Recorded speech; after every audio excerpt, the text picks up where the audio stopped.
Dios les bendiga a todos. Bienvenidos a Biblia Estudio TV, tu instituto bíblico virtual. Soy Víctor Cáceres desde el corazón del mundo, Puerto Rico. Les saludo a todos en el amor de Jesucristo. Bienvenidos a nuestro despertar bíblico de hoy. Hoy damos terminación a nuestro estudio expositivo del verdadero reposo de Dios. Si usted es la primera vez que nos sintoniza, no es por casualidad, sino es una bendición de Dios el que usted nos haya sintonizado en este día. Aprovecho para pedirle que busque los estudios anteriores del verdadero reposo de Dios para que usted pueda entrar en el contexto de lo que hasta ahora hemos venido hablando. Puede buscarlo en la plataforma de YouTube, Facebook, Rumble, Telegram y Twitter o X. Nuestro estudio no tiene desperdicios, amado. Es palabra de Dios desde el comienzo hasta el final. Lo que usted aprende aquí no lo aprende en ninguna universidad teológica, en ningún instituto bíblico, ni en ninguna escuela sabática ni dominical. Empezamos con el estudio de hoy.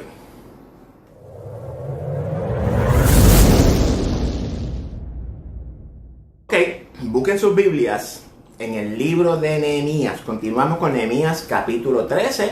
Ya hemos analizado los versos del 1 al 7, los cuales no voy a tocar nuevamente. Busque el estudio anterior, por favor.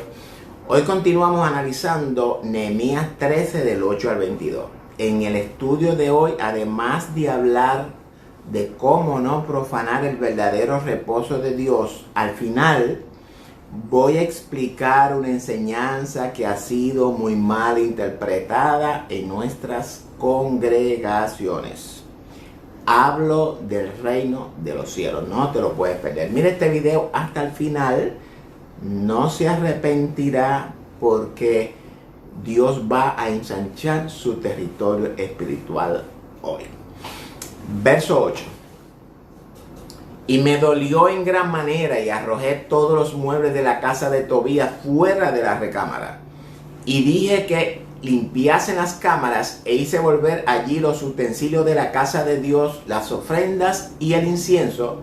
E encontré asimismo que las porciones para los levitas no les habían sido dadas, y que los levitas y cantores que hacían el servicio habían huido cada uno a su heredad.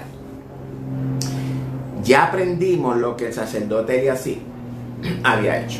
Hizo alianza con Tobías, algo que había sido prohibido por Dios.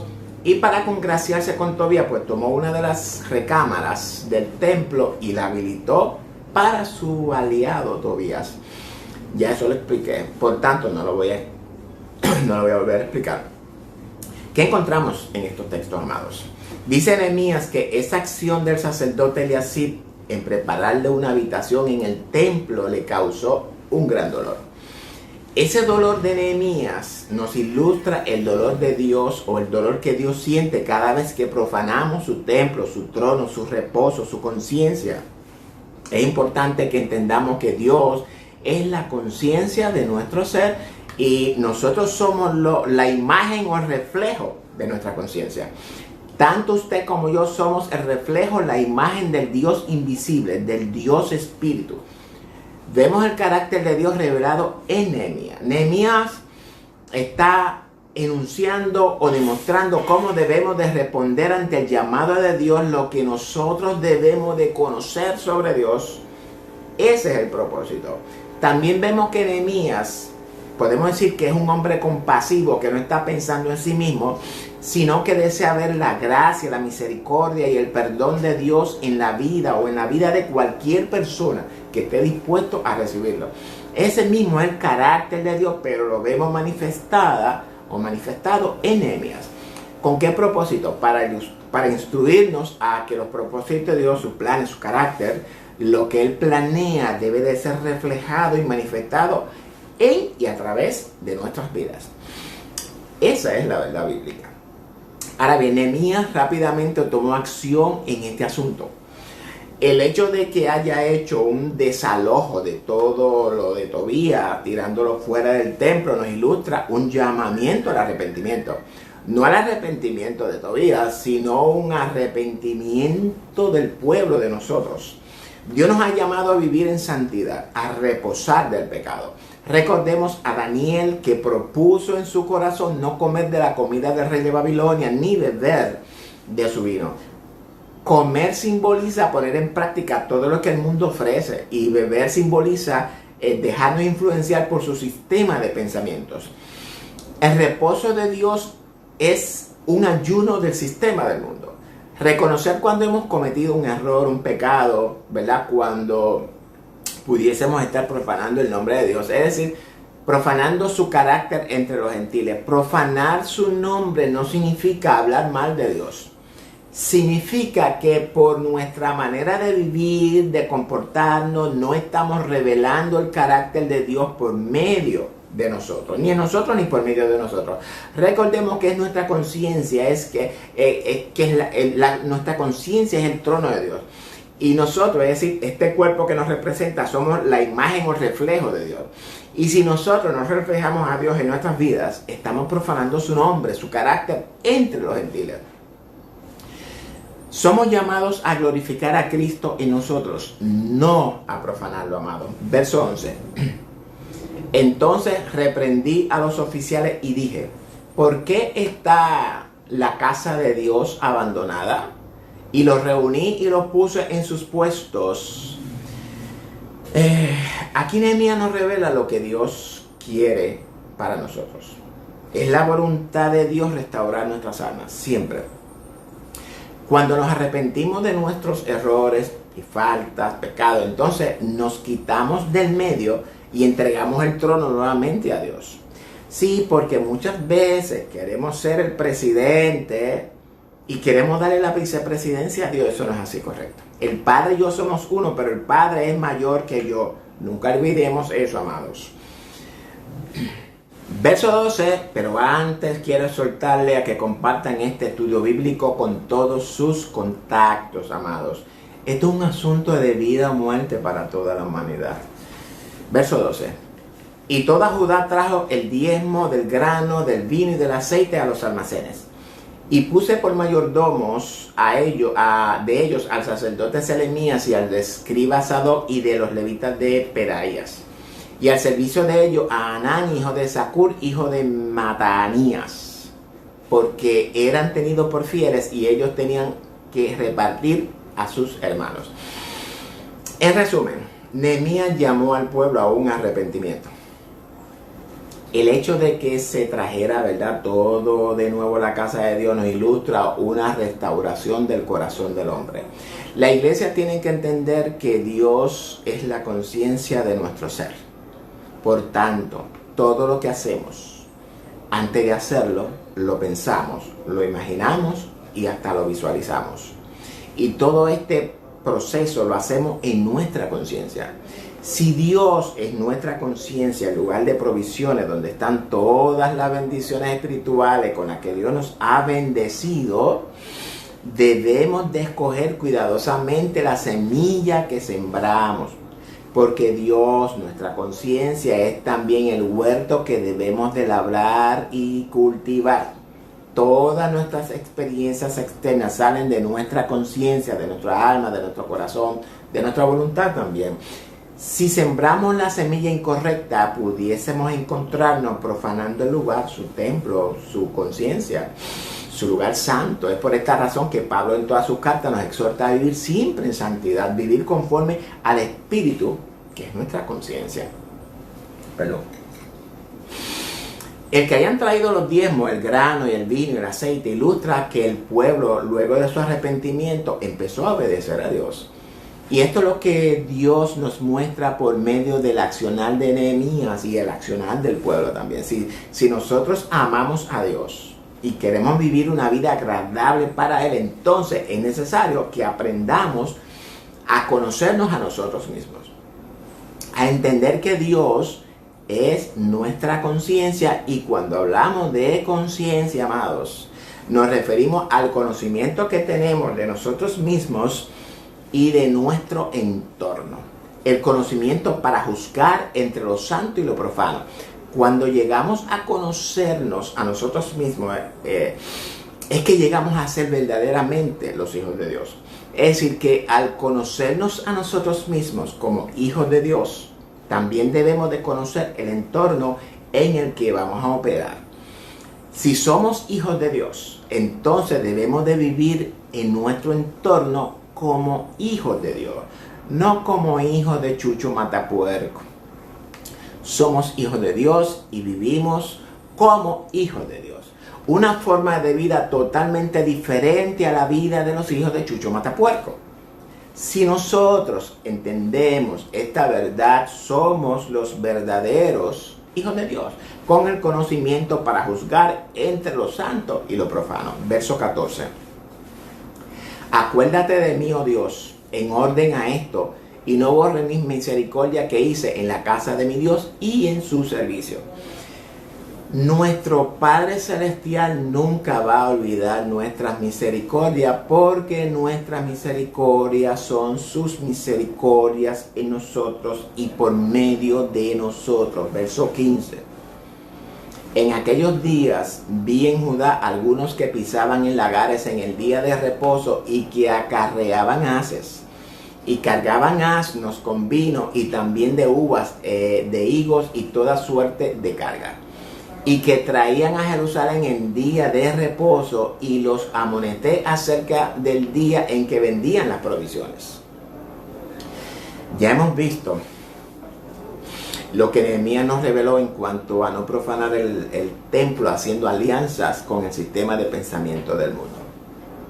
Ahora nos presenta otro panorama, y en este nos revela cómo profanamos el reposo de Dios.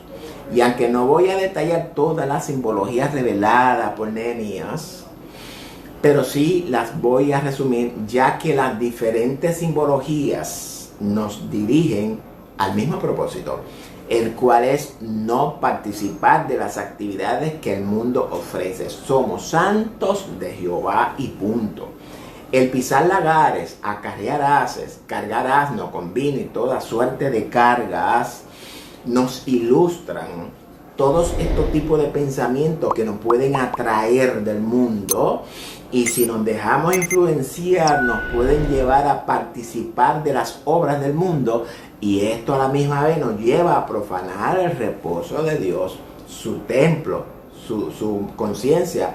¿Por qué profanamos el reposo de Dios cuando desobedecemos o cometemos algún pecado? Esto es elemental, mi querido hermano. Reposamos del pecado todos los días de nuestra vida. Si pecamos, estamos profanando el reposo de Dios. Si eso pasa en nosotros, recordemos que Dios es la conciencia de nuestro ser, amados. Nuestra conciencia, el Espíritu de Dios que gobierna nuestras vidas, nos va a redarguir de lo que estamos haciendo mal por medio del conocimiento que tenemos de la palabra. Y a la misma vez nos va a convencer de pecado para que procedamos rápidamente al arrepentimiento y restaurarnos en nuestro reposo del pecado. Verso 16. También había en la ciudad tirios que traían pescado y toda mercadería y vendían en día de reposo a los hijos de Judá en Jerusalén. Y reprendí a los señores de Judá y les dije: ¿qué mala cosa es esta que vosotros hacéis profanando así el día de reposo? ¿No hicieron así vuestros padres y trajo nuestro Dios todo este mal sobre nosotros y sobre esta ciudad? Y vosotros añadís ira sobre Israel profanando el día de reposo. Sucedió pues que cuando iba oscureciendo a las puertas de Jerusalén antes del día de reposo, dije que se cerrasen las puertas y ordené que no las abriesen hasta después del día de reposo. Y puse a las puertas algunos de mis criados para que en el día de reposo no introdujeran carga. Fíjense que Nehemías con su acción lo que está es enseñándonos a cómo debemos de responder y actuar cuando enfrentamos situaciones similares. El hecho de que él ordenara que se cerrasen las puertas para no introducir cargas, espiritualmente esto significa proteger nuestra conciencia de todos pensamientos, argumentos que se levanten contra el conocimiento que tenemos de Dios, de su verdad, y ponerlos bajo el estrado de nuestros pies. ¿Amén? Ese tipo de argumentos, ya sean internos o externos, pensamientos que no se originan en el espíritu, son nuestros enemigos. Las cargas también simbolizan preocupaciones, ansiedades, dudas, incertidumbres, inseguridades, actitudes incorrectas, impaciencia, coraje, rencor, odio y todo pensamiento que nos roba la paz en nuestros corazones. Jesús dijo: venid a mí todos los cargados y cansados, que yo os haré descansar. Verso 20. Y se quedaron fuera de Jerusalén 1 y 2 veces los negociantes y los que vendían especie de mercancía. Y les amonesté y les dije: ¿por qué os quedáis vosotros delante del muro? Si los hacéis otra vez, os echaré mano. Desde entonces no vinieron en el día de reposo. Y esa es la manera en la que debemos de protegernos del mundo. Tenemos que tomar la decisión de echar fuera de nuestra mente, nuestra conciencia, todo eso que profana el reposo de Dios, el templo, su lugar santo. Recordemos que Dios es la conciencia de nuestro ser. La conciencia es lo único verdadero que existe. Ella es nuestra vida, es Cristo. Dice el Señor que de toda cosa guardada, que guardemos el corazón, porque de Él es que emana la vida. Recordemos también que Dios trabaja desde adentro, desde nuestro interior, desde nuestra conciencia. Esas obras que Dios preparó de antemano para que viviésemos en ellas, salen de nuestra conciencia. Fuimos bendecidos con todas las bendiciones que necesitamos en la vida, si todas esas bendiciones están en los lugares celestiales. Están en nuestro cielo, en la presencia de Dios, en nuestra conciencia. Y si usted prefiere llamarlo el alma o el corazón, todos estos nombres lo podemos usar indistintamente. Significan lo mismo, significan el trono de Dios. Verso 22. Y dije a los levitas que se purificasen y viniesen a guardar las puertas para santificar el día de reposo. También por esto, acuérdate de mí, Dios mío, y perdóname según la grandeza de tu misericordia. Esas puertas son las puertas de nuestra conciencia, las puertas de nuestra mente, de nuestro corazón, de nuestra alma, de nuestra voluntad, como usted quiera. Y es nuestra responsabilidad filtrar todo lo que nos llega a nuestra mente por medio de la palabra de Dios. Aunque Dios sea la conciencia de nuestro ser, esa conciencia que siempre ha estado en nosotros estaba dormida o separada por el pecado, es decir, que ese velo que dividía al lugar santo o que divide al lugar santo del lugar santísimo era el pecado. Y al Cristo romper ese velo, ahora tenemos entrada libre al lugar santísimo. Pero para nosotros poder vivir bajo esta nueva conciencia libertada en nosotros, debemos de moldear por medio de la palabra de Dios esa conciencia. La palabra de Dios es nuestro alfarero. El barro es nuestra conciencia que necesita ser formada por la palabra de Dios, moldeada por la palabra de Dios. Esto es importante que todos entendamos. En la Escritura hay otros pasajes que nos revelan cómo guardar el reposo de Dios, muchos de ellos. Pero escogí a Nehemías porque me parece que es uno de los que más, uno de los más ilustrativos, va. Ya hemos aprendido conforme a lo que la Biblia nos revela de cómo vivir en el día de reposo y de cómo no profanarlo. Hoy Dios ha ensanchado su territorio espiritual, amados. Su territorio espiritual es su mente, su corazón, su conciencia. Está en usted en creerlo por medio de la fe o no. Antes de terminar el estudio del verdadero reposo de Dios, vamos a entrar ahora a compartir una enseñanza que no se ha interpretado correctamente en nuestras congregaciones. Hablamos del reino de los cielos o el reino de Dios. Anteriormente he dicho que ese reino se manifestará por medio de la iglesia. Ese reino que ha sido tan mal interpretado, ha sido violado por una falsa interpretación de nuestros teólogos. Ese reino de Dios es el reino de nuestra conciencia, de nuestra mente, de nuestro corazón, de nuestra voluntad. Jesucristo, la palabra de Dios encarnada, es el reino. El reino es una mente santa, perfecta y con todos los atributos soberanos de Dios. El reino es esa tierra que fluye leche y miel, y el que tiene oído para oír, que oiga. Ese reino habita en nosotros potencialmente, y el mismo Jesús nos revela en Lucas que el reino está en nosotros y que el Padre le ha complacido darnos el reino, amados. David dijo: siéntate a mi diestra hasta que ponga a tus enemigos por estrado de tus pies. ¿A cuáles enemigos? Los enemigos de Dios, que a la misma vez son nuestros enemigos, no son los seres humanos per se. Nuestros enemigos son las actitudes, rebeldía y desobediencia que dominan la raza humana caída. Esos son los enemigos de Dios y de nosotros. En lo personal, mis enemigos en mi casa no son mis familiares, amados. Mis enemigos en mi casa son las actitudes, rebeldía y desobediencia que radican en mi conciencia, en mi corazón, en mi mente. Esa maldad que domina el ser humano caído, esa naturaleza pecaminosa son nuestros enemigos, no el ser humano per se. Pablo nos revela en Efesios 1:20 que el Espíritu Santo resucitó a Cristo de los muertos y lo sentó a la diestra del Padre en los lugares celestiales.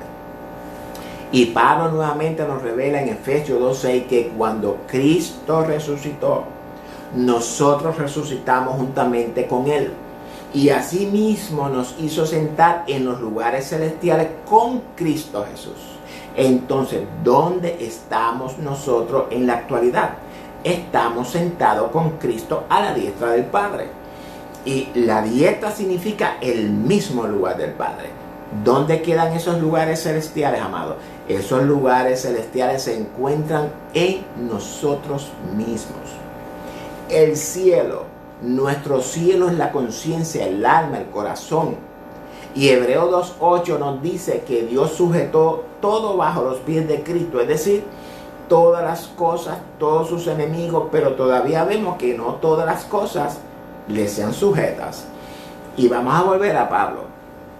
Pablo nos dice en la continuidad de Efesios 20, y vamos al versículo 21.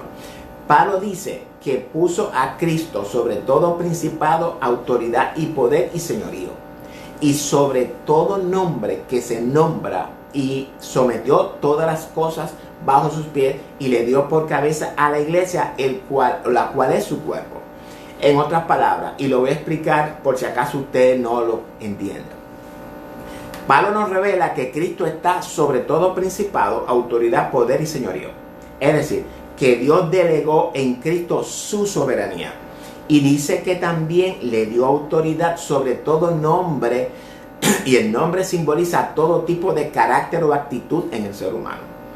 Y sometió todas las cosas, y cuando dice todas, significan todas, sin dejar nada fuera.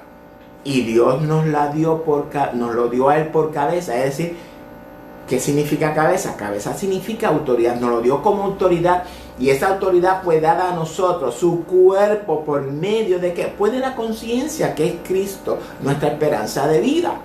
Es por esta razón que he venido diciendo que Dios es la conciencia de nuestro ser, y nosotros, el cuerpo, somos la imagen o la expresión externa de nuestra conciencia interna, es decir, la imagen de Dios o de Cristo. Es importante que nuestros líderes aprendan a buscar todas las piezas que forman el rompecabezas profético. Las piezas se encuentran en la palabra de Dios.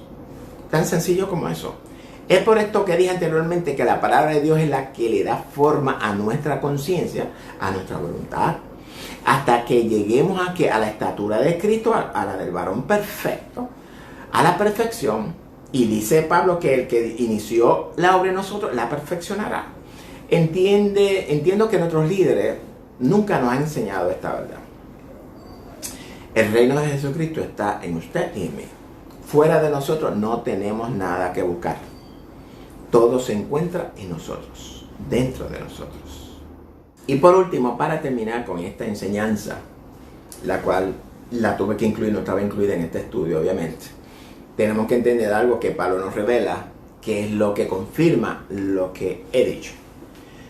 Pablo nos revela en Gálatas lo siguiente. Gálatas 1 del 15 al 16 y lo voy a leer. Pero cuando agradó a Dios que me apartó desde el vientre de mi madre y me llamó por su gracia, revelar a su Hijo en mí para que yo le predicase entre los gentiles, no consulté enseguida con carne ni sangre. Y quiero enfocarme en el verso 16. Revelar a su Hijo en mí, es decir, dentro de mí. En el griego, y le invito a buscarlo, esta preposición en 17:22, que se lee igual, de igual manera, dentro, es decir, se lee igual en español, quiere decir dentro. En otras palabras, que Dios le revela a Cristo dentro de él. Y cuando hablamos de revelar, significa quitar el velo. Y al quitar el velo, se dio cuenta de que dentro de él mismo estaba el lugar santísimo. Y no voy a continuar, ¿verdad?, con esto del reino, pero sí lo voy a invitar al estudio que estoy preparando acerca de este reino, donde vamos a ampliar estos temas en una manera que nunca en su historia ustedes le habían hablado. Amados, necesitamos despertar. María puede engendrar a Jesús 1000 veces en su vientre, pero hasta que usted no lo engendre, Jesús nunca nacerá en su vida. Y si usted no muere y nace Cristo en su vida, nunca usted resucitará para reinar. Esta verdad es esencial que toda la iglesia comprenda. No es toda la verdad, porque todavía hay mucho más que aprender, pero es su decisión aceptar esta verdad o rechazarla. No la acepte simplemente porque yo lo digo. Haga usted el ejercicio. Busque todos los textos, analícelos y empiece a formar el rompecabezas profético. Es nuestra responsabilidad. Es el llamado que Dios nos ha hecho. Yo le exhorto a la iglesia a que repensemos las creencias que tenemos formadas en nuestra conciencia, porque podrían no estar en armonía con la verdad revelada en la Escritura. Es su vida la que está en juego. Es su corona, es su reino. Si usted, por no obedecer la verdad, por usted no corroborar todo lo que le enseñan sus líderes, usted puede perder el reino y enfrentar el juicio y su castigo. Todos los estudios que traigo son para bendecir al pueblo de Dios, indispensablemente si usted los recibe o no. Usted y yo fuimos llamados a ser el Elías de los últimos tiempos, a ser el Juan Bautista de los últimos tiempos. Solamente mirémonos en el espejo de los líderes judíos en los tiempos de Jesús, amados. Solamente hagamos eso. Estaban tan ensimismados en ellos mismos que aún viendo la verdad enfrente de ellos, la rechazaron. Sus mentes estaban, su conciencia estaban cauterizadas por todas esas falsas interpretaciones que ellos tenían acerca de la ley del día de reposo. Y de igual manera se encuentran muchos en nuestros líderes actuales. Han cargado a las congregaciones de legalismo con cargas que ni aun ellos pueden cargar. Iglesia, ya es tiempo de despertar. Es mi anhelo, es mi deseo que todos despertemos del sueño que nos lleva arrastrados por el mundo. Somos una iglesia poderosa. Ya aprendimos que Dios delegó en Cristo toda su soberanía. Y de igual manera, Cristo la ha delegado en nosotros. Para nosotros no hay nada imposible, amados. Somos más que vencedores en Cristo. Todo lo que queramos realizar en nuestras vidas, lo podemos hacer en Cristo, por cuanto Cristo es nuestra conciencia, es nuestra fortaleza, como dice Pablo. Cristo dijo que la gloria que el Padre le dio, Él nos la ha dado a nosotros también. Dejemos ya de ser una iglesia floja, débil. Si Dios es en nosotros, ¿quién contra nosotros, hermanos? Diga el débil, fuerte soy. Cristo nos ha provisto todo lo que necesitamos para vivir una vida victoriosa en el Evangelio, en Cristo. Cristo te dice hoy, yo soy el que soy. Yo soy todo lo que tú quieras que yo sea para ti. ¿Qué tú quieres que Dios sea para ti? ¿Habrá algo imposible para Dios? Dios está esperando que tú le digas qué tú quieres que Él haga para ti o por ti. Pídele lo que tú quieres ser o lo que tú quieres tener. Él está en ti. No necesitas ir a ninguna parte fuera de ti. Ya Dios suplió todas tus necesidades. Usa la fe de Cristo y reclámala. Son tuyas por derecho de heredad. ¿Necesitas salud? Confiesa que tú eres la salud. Te sientes atado por algo, confiesa que Cristo te libertó de todo. ¿Necesitas dinero? Confiesa que Dios es tu suplidor, el Dios del dueño del oro y de la plata. Y con esto doy por terminada este extraordinario estudio expositivo del verdadero reposo de Dios. De todo corazón espero que este estudio haya sido de bendición a tu vida, de verdad. Que no haya sido otro estudio más de lo mismo. Nosotros nos distinguimos porque Dios nos distingue. La intención es despertar a la iglesia y motivarla a escudriñar la Escritura. Que ellos mismos descubran la verdad revelada en la Escritura. Que no se deje engañar con enseñanzas supuestamente bíblicas. Enseñanza cuyo propósito es desviar la verdad revelada.